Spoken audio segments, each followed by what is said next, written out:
Good afternoon. My name is Scott Ritter.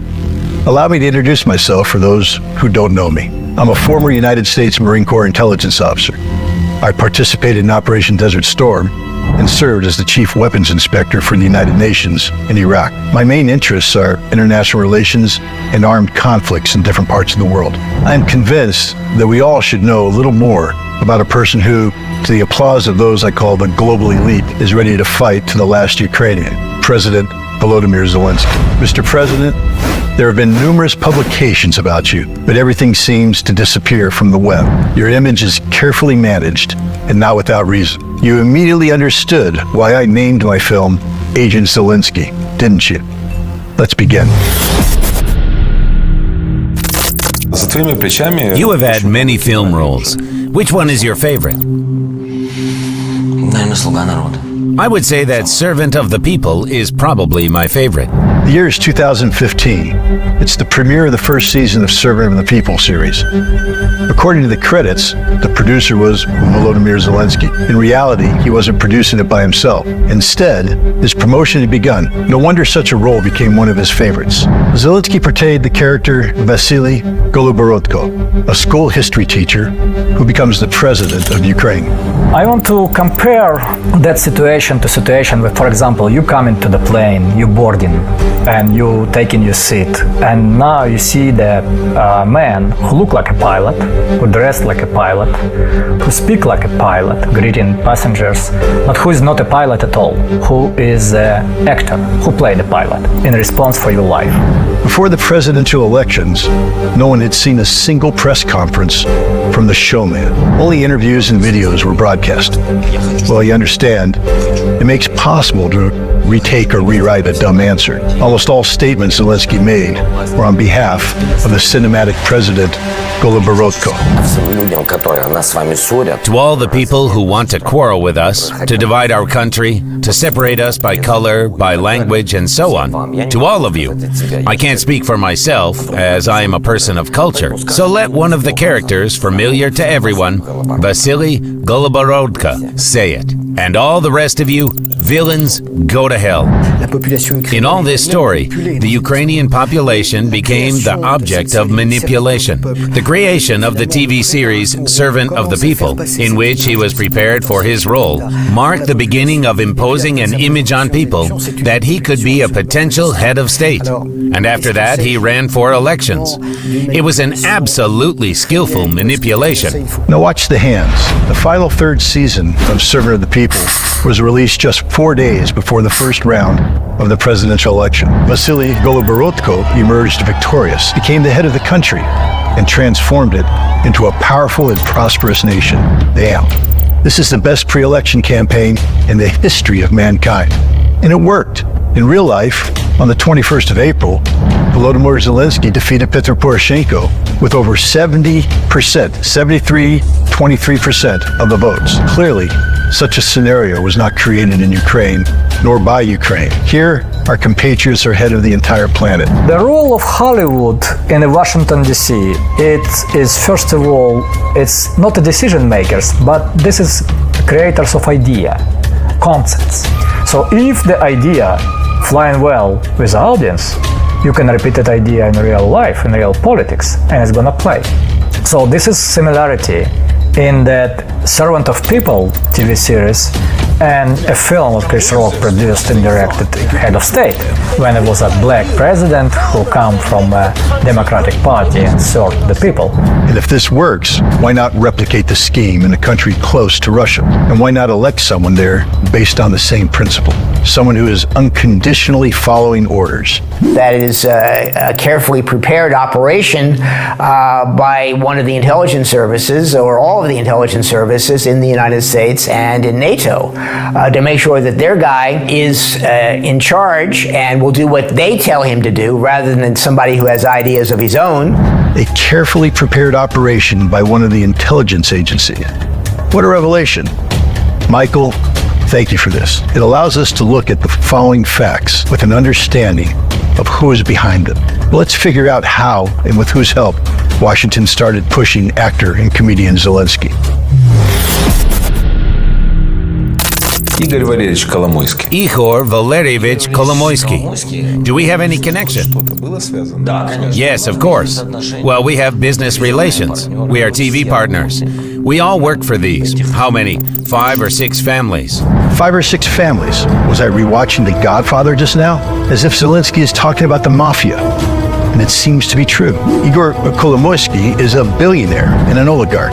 Currently, he is under investigation by a U.S. federal court for money laundering. Back then, he was a figure of importance, even across the ocean. Коломойский в 2014 году In 2014, Kolomoisky becomes the uncrowned king of Ukraine. не только губернатор Not only the governor, not only the ruler of Ukrnafta Укрнафты, главой банка, and head of the bank, который гораздо that is much stronger than any state bank. He became the leading oligarch. 8 years ago, why was it decided to make Kolomoisky the key player in the operation to bring Zelensky to power? In 2015, Petro Poroshenko nationalized his main assets, such as the Ukrnafta company and later private bank.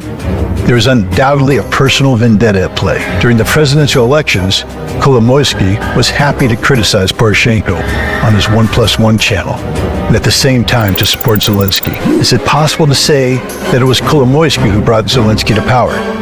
Definitely not. Mr. Volodymyr has other puppeteers behind the scenes. Зависим ли ты от Are you Игоря dependent on Ihor Valerievich? And could it mean that after your victory in the presidential elections, Kolomoisky will rule Ukraine? Я абсолютно независимый человек. I am a completely independent person. No offense, but a man who could control me hasn't yet been born. Будет вообще мной управлять. If Zelensky was really on that rope of Kolomoisky, I predict the private bank will be run by Kolomoisky again, but it's not happened. So that means he has no obligation to do more. He just not putting him in a jail, and it's enough for Kolomoisky to be very thankful for him. After that, he will start playing the card as his masters of puppet want. By the time Zelensky came to power, these puppeteers had already provided him with a financial cushion. It's doubtful that anyone remembered his earnings from the movies. Regarding Zelensky and his inner circle, it is also important to take into account all the manipulations and financial frauds that characterize this team. Firstly, Zelensky concealed some parts of his stakes in companies before the presidential elections. And then, in particular, his mentor Kolomoisky used them for money laundering. Empty words?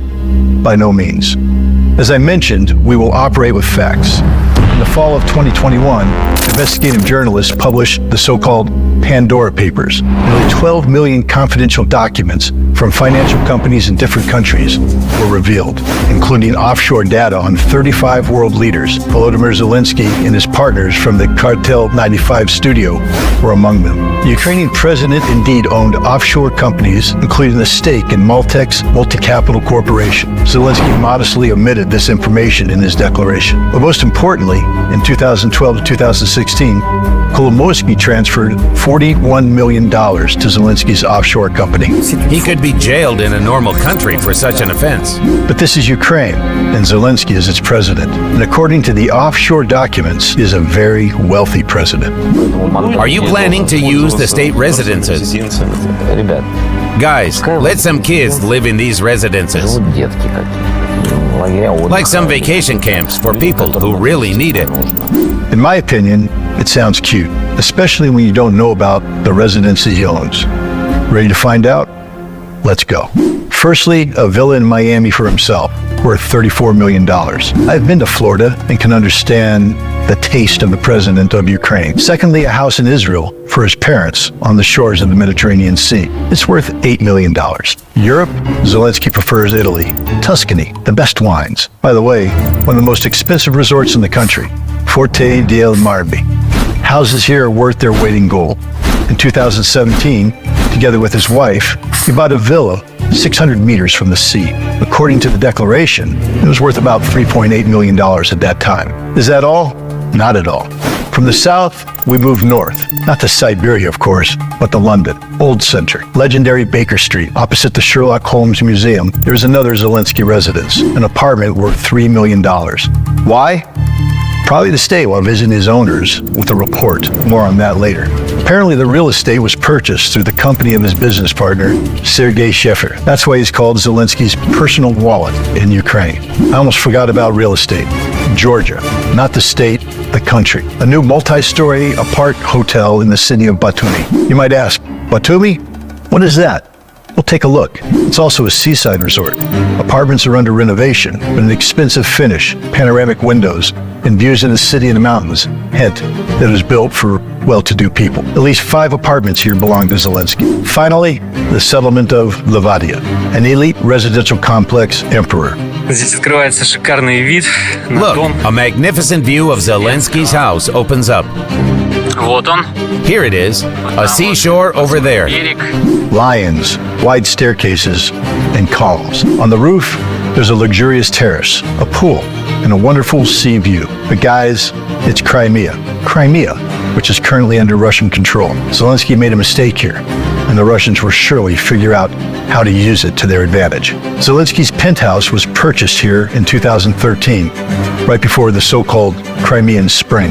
Nowadays, such a property could be worth about $1 million. However, a different amount is stated in his declaration. 1,384,000 hryvnias, or about $164,000. Well, we don't even need to mention the real estate in Kyiv or the official residence of the head of the republic in Koncha-Zaspa.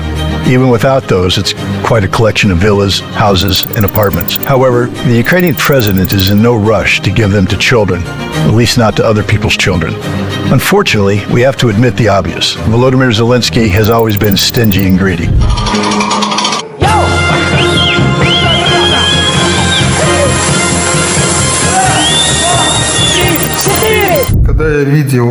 When I saw this person running between tables and collecting tips, roughly speaking, making compliments with an ugly smile, right from that moment, he disgusted me.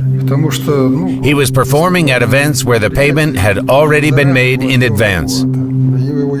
His group was paid in cash, and still, he was running around collecting money from the tables. It showed what he had initially been like. He was visiting Hollywood here in Los Angeles. He privately requested for meeting with and some kind of arrangements to meet and have a dinner with the famous Hollywood stars like Leo DiCaprio or others. In private, not through the protocol. As a president, already sitting president who want to private dinner with a great star. This is telling a lot about his greed, about his ego. Actors are forgiven for having villas worldwide and making big money. That's their personal business. But there are questions for a president who presents himself as a man of the people and a fighter against corruption while hiding a dirty history of money laundering. These mythical Ukrainian roads are only built and repaired in someone's vivid imagination. The most ambitious project of the Ukrainian president turned out to be the biggest, with a capital B, embezzlement. In the spring of 2020, Zelensky promised to build and repair 6,500 kilometers of roads in Ukraine in a couple of years. In autumn, the Prosecutor General's Office of Ukraine discovered that 129 billion hryvnias went to the big construction project, though only 127 billion were allocated from the country's budget. At first, I thought maybe Zelensky wanted to build roads not only in his country, but maybe also in Poland. Nope. Just 4,000 kilometers of roads cost 120 billion hryvnias. By comparison, in 2018, only 40 billion were spent on 3,800 kilometers of roads. So the cost per kilometer tripled. Meanwhile, the same companies won a significant part of the tenders. There was a lack of funds, but roads are sacred. That's why 1 billion hryvnias from the COVID-19 fund were allocated to construction, while thousands of Ukrainians were dying from the virus. Moreover, 62 billion hryvnias allocated for cancer treatment were also spent. Meanwhile, Ukraine ranked second in Europe in terms of oncological diseases. I thought that the systemic corruption built by Poroshenko in Ukraine could not get any worse, but Zelensky surpassed him. There are no standards, no principles at all. In 2015, The Guardian named Ukraine the most corrupt country in Europe. You might say, that was before Zelensky. What about 2023? Well, nothing has changed. Zelensky continues to steal and deceive. Do you remember his words? Наше найперше завдання Our first task is a ceasefire in Donbass. на Донбасі.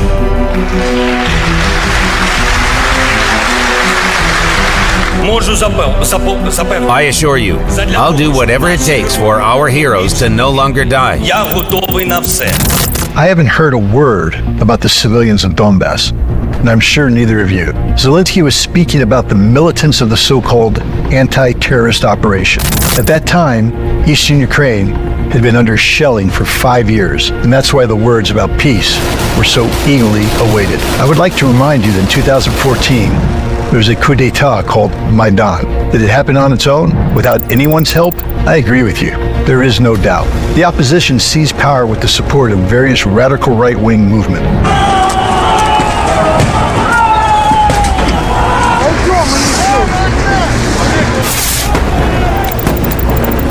The eastern and southern regions of the country stood against the new illegal government, but the resistance was brutally suppressed.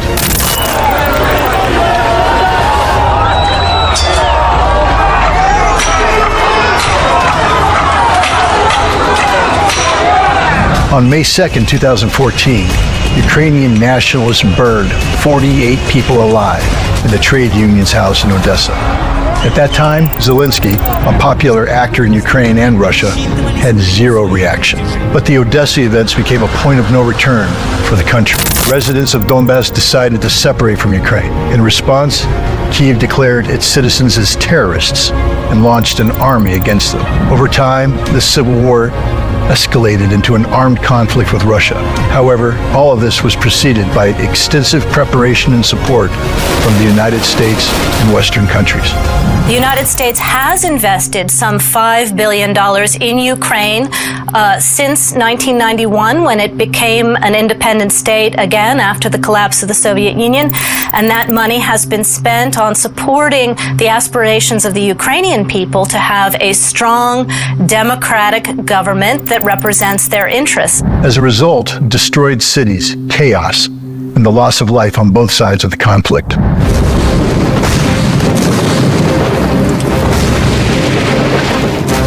In our country, it's usual to blame everything on Russia. But what did President Volodymyr Zelensky do himself to prevent this horror? Firstly, he could have implemented the Minsk agreements. In September 2014, Russia, Ukraine, Germany, and France signed them. One of the critical conditions for peace was granting special status to Donbass. December 2019, a joint conference following the Normandy format meeting. It is necessary, of course, to extend the agreement term on the special status of certain regions of Donbass, and ultimately make this norm permanent. Here comes the moment for Zelensky to repay debt, for wealth, for coming to power. Just look at it. He doesn't even hide his smirk during the speech of Russian President Vladimir Putin. Apparently, he already knew that the Minsk agreements were just a screen, covering the preparations for a full-scale war between Ukraine and Russia. As for Russia and Donbass, they were deceived from the very beginning. Furthermore, both Zelensky and Petro Poroshenko were eager to join not only the European Union, but also NATO. And NATO Secretary General Jens Stoltenberg has been promising to accept Ukraine for many years. Of course, this irritates and angers Russia. Who wants to have a constant military threat at their doorstep? As an American, I wouldn't be happy either. For example, with Chinese military bases on the Mexican border. But Russia is different. Let's turn Ukraine against it, arm it to the teeth, and sit it into battle. U.S. foreign policy expert James Jatras accurately assesses what is happening. Our policy, however, is to weaken and destroy Russia. Now, for that purpose, yes, we are interested in Ukraine. Ukraine is a club we can beat the Russians with. It has nothing to do with Ukraine, nothing to do with Ukrainians who are simply expendable people as far as these governments are concerned. But it seems like the authorities of Ukraine don't really care. Besides, President Zelensky and his team are adding fuel to the fire. I am initiating consultations in the framework of the Budapest Memorandum. If they aren't held again, or their results don't guarantee security for our country, Ukraine will have every right to believe that the Budapest Memorandum is not working, and all the package decisions of 1994 are being questioned. The Budapest Memorandum is an agreement under which Ukraine gave up nuclear weapons in exchange for security guarantees. In 1994, it was signed by Russia, the United States, Ukraine, and the United Kingdom. Ukraine had to agree because it didn't have the money to maintain a nuclear arsenal. And recent history has shown that the world is very lucky it turned out that way. Even if we couldn't maintain them, we could reduce the nuclear capabilities instead, and we could use it to blackmail the entire world, and they would give us money for the maintenance. Imagine that, a nuclear power that blackmails the whole world, demanding money. Would you like to have such a neighbor? I'm sure you wouldn't. No one would. The president of Ukraine practically declares his desire to regain nuclear weapons, and Russia initiates a special military operation. To bring it to this point, Ukraine had to be made an enemy of Russia, or anti-Russian. The idea was to create a Nazi Ukraine, because only a Nazi Ukraine could fight against Russia. Only the Nazis. Any other type would never fight against Russia. So they needed to build a Nazi Ukraine. After the collapse of the Soviet Union, Ukraine started saturating itself with nationalism. Yushchenko became the first Ukrainian president made by the West. Actually, not just a president. Even his personal life was America's achievement. I have to give credit to our system. We know what an excellent work is. Take a look in the 90s. A high-ranking employee of the U.S. State Department, Catherine Chumachenko, a native of Chicago and the daughter of Ukrainian immigrants, came to Kyiv for work. As a child, like many other children in the diaspora, she went through the scout camp Plas. I'll tell you more about that later. Then she became a member of the neo-Nazi organization National Alliance. Initially, Yekaterina Chumachenko sought a husband among the executives who could really lead Ukraine. So Chumachenko asked Yushchenko's assistant, Rybachuk, to put her near Yushchenko on a plane heading from Kiev to Washington. 9 hours after the flight, he was absolutely in love, left his 2 children and wife, and went to Chumachenko as a banker. At that moment, the flywheel started spinning with new force. Zelensky, under careful dictation, completes the bloody plan. Yushchenko was the first to make nationalism and Russophobia the ideology of Ukraine at the state level. In 2006, he rehabilitated the nationalist Ukrainian organization OUN-UPA, which executed Poles and Jews during the Second World War. In 2010, he bestowed the titles of Heroes of Ukraine upon fascist collaborators, Stepan Bandera and Roman Shukovich. He even threatened to expel the Russian Black Sea Fleet from Crimea. Essentially, Yushchenko severed ties with Russia, giving our country a blank check.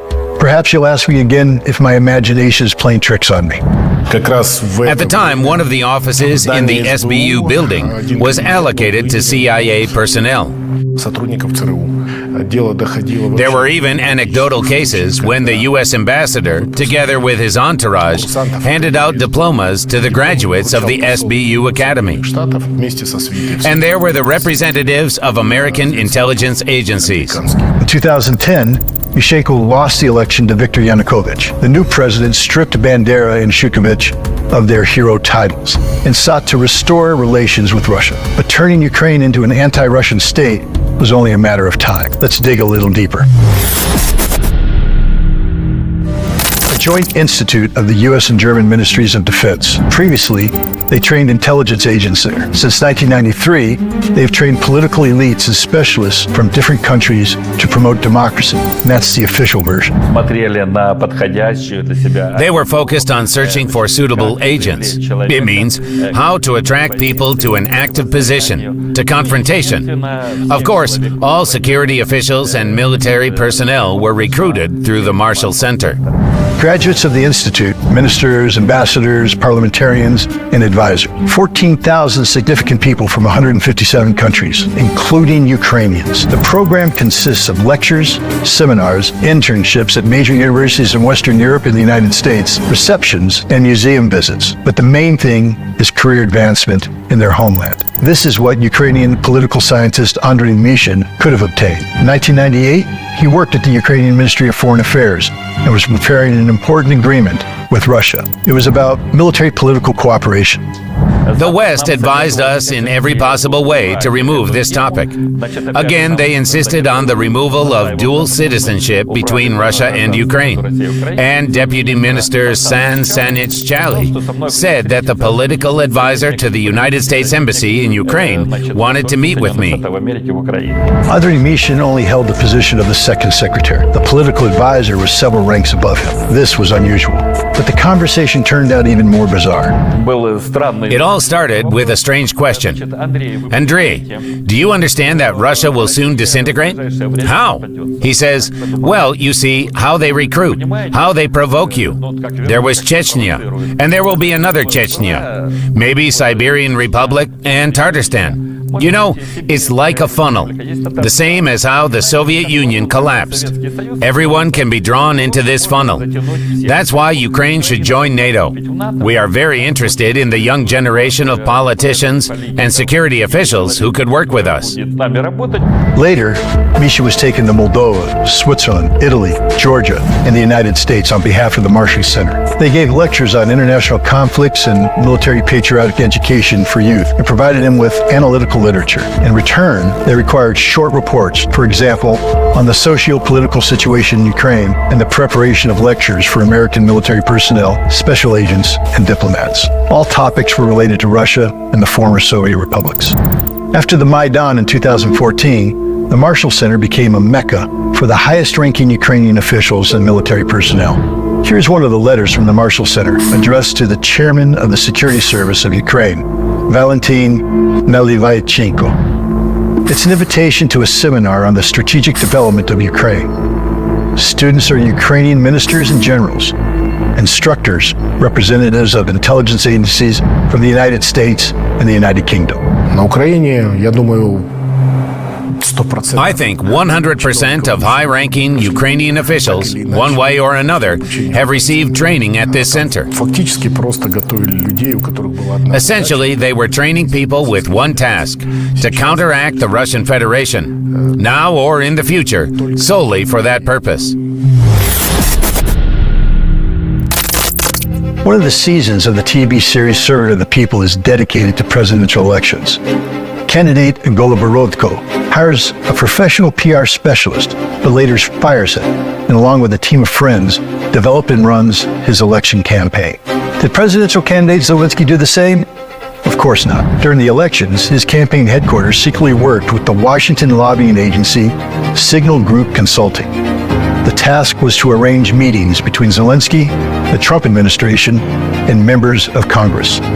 Zelensky's headquarters denied this connection, but here you can see the documents. The service agreement and Signal Group's report to the U.S. Department of Justice stated that Zelensky paid them nearly $70,000. Quite affordable for a presidency, isn't it? Perhaps the actors spared money, or maybe they gave him a good discount on their PR services. However, Zelensky was eager to please the U.S. and UK authorities. Therefore, after the elections, the number of foreign PR agencies increased. Please meet Andrew Mack.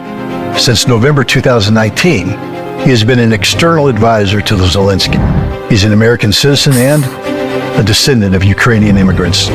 The director of the lobbying firm SKD Knickerbocker, Stephen Kruppen, former speechwriter for President Barack Obama, now works for Zelensky. Shai Franklin founded the lobbying firm Your Global Strategy. It builds bridges between Ukrainian government and American mayors. It seems that one of these guys had a hand in quite a terrible idea. We are talking about a glamorous photo shoot amid hostilities.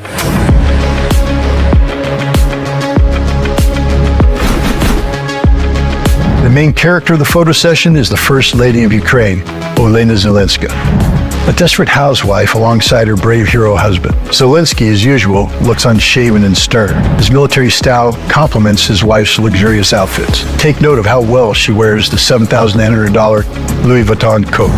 The extras are wearing uniforms from the military brand 5.11 Multicam. The average cost is about $8,000. The very famous and expensive American photographer, Annie Leibovitz, did the photo shoot. In the past, she worked with John Lennon and Demi Moore. Her fee for a single working day is $75,000. It goes without saying, the team of stylists, makeup artists, and journalists surely didn't work for free. Those who have forgotten, during this time, innocent people are suffering and dying. The country is devastated, and heavily reliant on foreign aid. Because of this, the photo session did not sit well with some Ukrainians and foreigners. Some even compared the Zelensky's photo shoot to the pictures of Adolf Hitler and Eva Braun. And all of this is part of the payment for Zelensky's hard work as an agent serving America and the British Crown. У нас була зустріч. We had a meeting at the MI6 office. На жаль, Unfortunately, I can't disclose all the information. інформація можу говорити. It's a matter of state affairs. Autumn 2020. Ukrainian media accidentally, or maybe not, learned about Zelensky's secret meeting with Richard Moore, the head of MI6. Not just anywhere, but at the headquarters of British intelligence service. According to the president, the meeting was about protecting Ukraine's sovereignty. Oui, là, on a assisté à l'occasion de cette rencontre entre Vladimir Yes, Zelensky the meeting of Volodymyr Zelensky is something new because quelque chose de très nouveau parce que si on regarde if we look at World War II, the Cold War, we have never had real meetings between the leader of a country in a state of war and a group of intelligence representatives.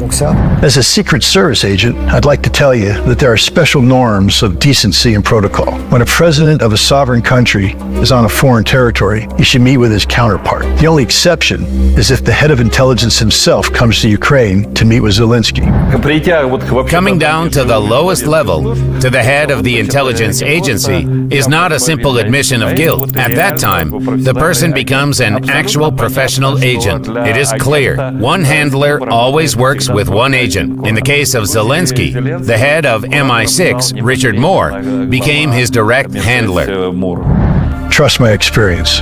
You can't just make someone work as an agent without a hook or substantial grounds. And if we carefully trace the events leading up to this remarkable meeting, we will find them. In the summer of 2020, British intelligence almost captured the internationally renowned Wagner PMC members. These Wagnerians took Bakhmut, for example, Palmyra in Syria. They significantly interfered in spreading British policy in Africa. It happened that the mercenaries slipped right under the nose of MI6. Whether it's true or not, they say the operation failed due to the office of the President of Ukraine. Somebody called and warned them. Now, no one will figure out if it was a mistake, a calculation, or foolishness. That's why Richard Moore didn't bother investigating. They summoned Zelensky to show him his place and at the same time to discuss the extent of his independence and freedom in Ukraine. Вони чекають від нас пропозиції. They expect proposals about independent media from us. З Україною фінансувати за те. They are ready to finance them together with Ukraine to provide Ukraine with information that corresponds to the main issue. Головному питанні це захисту свободи. Protection of freedom and human rights, and above all, shield the information that defends our country. Everyone understands. The MI6 office gave the President of Ukraine a precise directive. The thing is, after the Maidan in 2014, there are quite a lot of Ukrainian opposition media. Obviously, they were preventing the creation of an image of Russia as an enemy to Western countries. It was decided to end the dissenters with Zelensky's hands.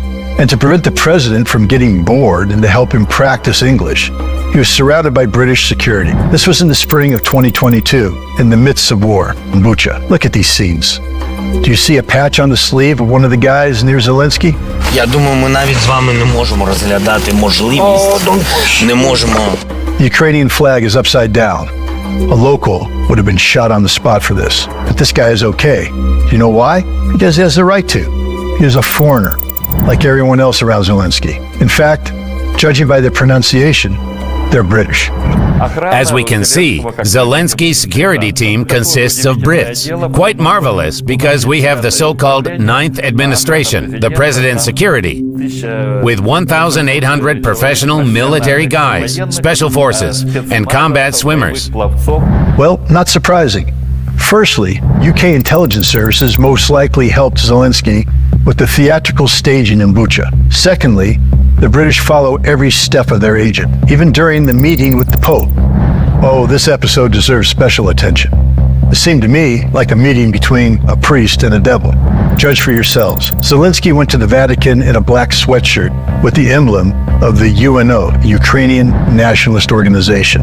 He gave the Pope an icon with a black silhouette instead of Christ, which is outright Satanism according to church canons. He plopped into a chair before the host. For those unaware, this is a gross violation of etiquette. And he didn't pay much attention to Pope Francis's peaceful initiatives. Italians considered that rude. I'm sure this whole comedy was a distraction. The central communication of Zelensky took place not in the Pope's office, but in the next room, without the involvement of Pope Francis, but with the participation of the Minister of Foreign Affairs of the Holy See, Archbishop Paul Richard Gallagher, a native Brit whose cardinals are conducting powerful propaganda in Ukraine.